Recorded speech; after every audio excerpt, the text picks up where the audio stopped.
नमस्कार दोस्तों, welcome to Guru orbit, जहां हम बात करते हैं बिजनेस, टेक और इकोनॉमी के बड़े डेवलपमेंट्स की। आज हम डिस्कस करने वाले हैं एक शॉकिंग न्यूज़ जिससे दुनिया भर के प्रोफेशनल्स डिस्टर्ब हो गए हैं। अमेज़न के नए ले-ऑफ्स। हाँ, अमेज़न ने फिर से अपने एम्प्लॉयज़ को निकालना शुरू कर दिया है। लेकिन सवाल ये है क्यों? कौन से डिपार्टमेंट पर इसका सबसे ज़्यादा असर हुआ है और इसका लॉन्ग टर्म इफेक्ट क्या होने वाला है? चलिए पूरी कहानी समझते हैं डिटेल में। अमेज़न, दुनिया की सबसे बड़ी ई कॉमर्स और क्लाउड टेक कंपनी, पिछले कुछ सालों से अपना स्ट्रक्चर कंटिन्यूअसली ऑप्टिमाइज कर रही है। 2023 और 2024 में भी कंपनी ने रफली 26,000 से ज़्यादा एम्प्लॉयज़ को जॉब से निकाल दिया था और अब 2025 के सेकेंड हाफ में फिर से एक नए फेज के ले-ऑफ्स शुरू हो गए हैं। इस बार फोकस है कॉस्ट कटिंग और एआई ऑटोमेशन पर। अमेज़न के सीईओ एंडी जेसी ने कहा है कि हम बिजनेस रीस्ट्रक्चरिंग कर रहे हैं ताकि लॉन्ग टर्म प्रॉफिटेबिलिटी बनाई जा सके। मतलब सिंपल है, जहां ऑटोमेशन से काम चल सकता है वहां मैन पावर रिड्यूस की जा रही है। इस बार के ले-ऑफ्स ज़्यादा फोकस कर रहे हैं नॉन कोर टीम्स पर। रिपोर्ट्स के हिसाब से अमेज़न के डिवाइसेस, एलेक्सा और फ्रेश ग्रोसरी डिपार्टमेंट्स में सबसे ज़्यादा इम्पैक्ट हुआ है। क्लाउड डिवीजन AWS में भी कुछ रोल्स को मर्ज किया गया है, लेकिन मेजर जॉब कट्स रिटेल और टेक सपोर्ट डिपार्टमेंट्स में दिख रहे हैं।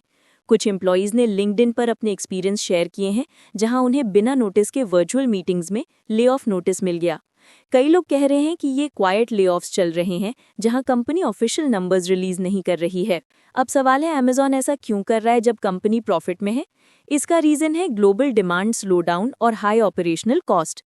ई कॉमर्स ग्रोथ पैंडेमिक के बाद नॉर्मलाइज हो गई है। अमेज़न के एआई और क्लाउड बिजनेस पर अभी हैवी कंपटीशन चल रहा है गूगल और माइक्रोसॉफ्ट के साथ। ये ले-ऑफ्स एक सिग्नल है कि अमेज़न अपनी प्रायोरिटी टेक एरियाज जैसे एआई टूल्स, ऑटोमेशन और लॉजिस्टिक्स ऑप्टिमाइजेशन में ज़्यादा इन्वेस्ट करना चाहता है।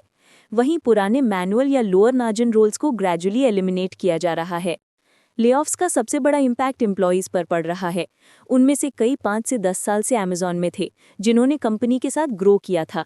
जॉब लॉस के बाद मेंटल स्ट्रेस और फाइनेंशियल अनसर्टेनिटी काफ़ी बढ़ गई है।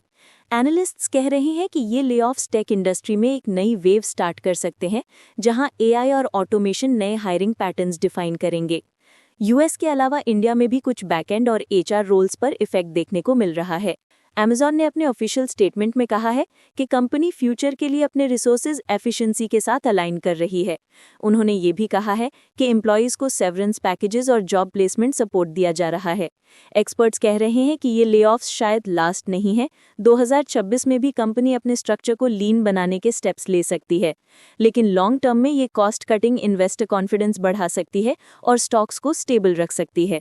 तो दोस्तों, ये थी अमेज़न ले-ऑफ्स की पूरी स्टोरी, एक कंपनी जिसका स्केल दुनिया की इकोनॉमी के पाथ को अफेक्ट करता है। अब सवाल आपसे, क्या आपको लगता है ऑटोमेशन और एआई के चलते आगे और ले-ऑफ्स होंगे, या ये सिर्फ एक टेम्पररी करेक्शन है? अपने थॉट्स कमेंट सेक्शन में ज़रूर लिखिए, और अगर वीडियो इन्फॉर्मेटिव लगा हो तो लाइक करके शेयर कीजिए और सब्सक्राइब कीजिए गुरु ऑर्बिट चैनल को। हम मिलते हैं नेक्स्ट वीडियो में एक नई टॉपिक के साथ। धन्यवाद।